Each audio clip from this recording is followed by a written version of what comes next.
Hi guys, welcome back with me again in this channel. On today's tutorial, I'm going to show you how you can add motion to a photo using the CapCut photo fuzzle effect.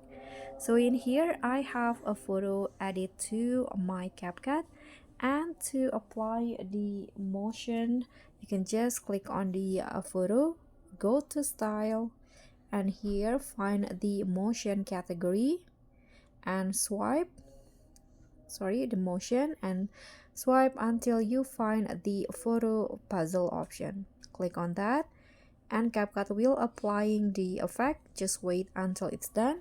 Click on a check icon. Now this will be the result. So that's all for me. Thank you so much for watching. Don't forget to like, comment, subscribe. Also click on the thanks button below. I'll catch you all on the next tutorial. Thank you.